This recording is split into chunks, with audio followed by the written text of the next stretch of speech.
प्यारे बच्चों, आज मैं आपको लकड़हारे की कहानी सुनाऊंगी। क्या आपको पता है लकड़हारा किसे कहते हैं?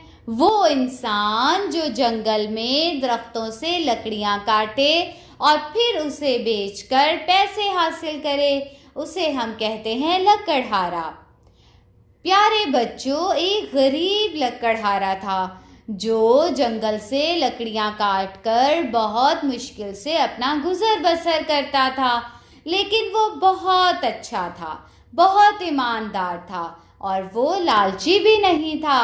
उसके दिल में ये ख्याल कभी नहीं आया था कि वो ज़्यादा जंगल और लकड़ियां दरख्त काट कर अमीर हो जाए, क्योंकि वो इस चीज़ को भी समझता था कि जंगल भी और दरख्त भी इंसानों के लिए कितने ज़रूरी हैं। लेकिन प्यारे बच्चों, एक दिन क्या हुआ? लकड़हारा एक नदी के किनारे दरख्त काट रहा था। गलती से उसकी कुल्हाड़ी नदी में जा गिरी। वो बेचारा बहुत परेशान हो गया। अब वो क्या करे? उसके पास तो इतने पैसे ही नहीं थे कि वो दूसरी कुल्हाड़ी खरीदे। वो बहुत परेशान उदास नदी के किनारे बैठा था कि एक परी आई। उस परी के पास एक सुनहरे रंग की कुल्हाड़ी थी। उसने लकड़हारे को वो कुल्हाड़ी दी कि ये लो, ये तुम्हारी कुल्हाड़ी है, मैं नदी से निकाल लाई हूँ। लकड़हारा चूंकि बहुत ईमानदार था और कभी झूठ नहीं बोलता था, उसने कहा, प्यारी परी, मेरी कुल्हाड़ी नहीं है, मेरी कुल्हाड़ी तो और तरह की थी।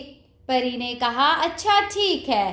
फिर वो दोबारा नदी में चली गई और एक चांदी की चमकती हुई खूबसूरत कुल्हाड़ी निकालकर बाहर ले आई और लकड़हारे से पूछा, क्या ये तुम्हारी है?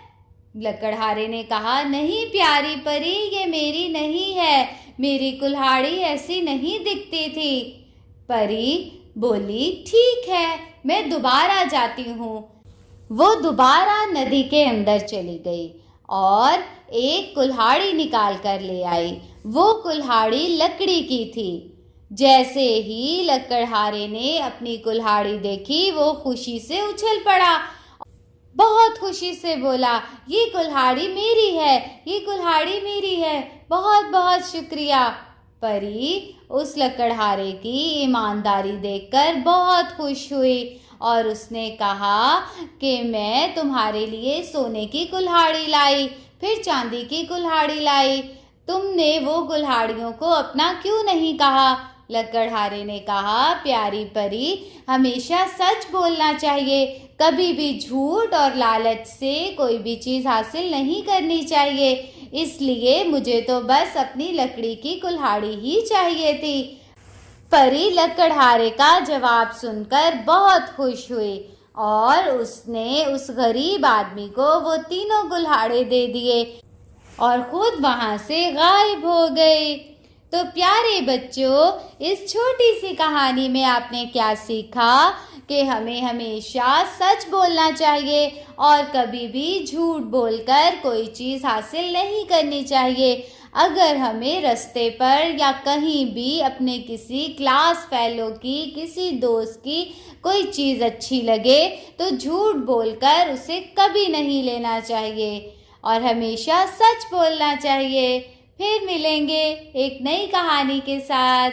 तब तक के लिए बाय बाय।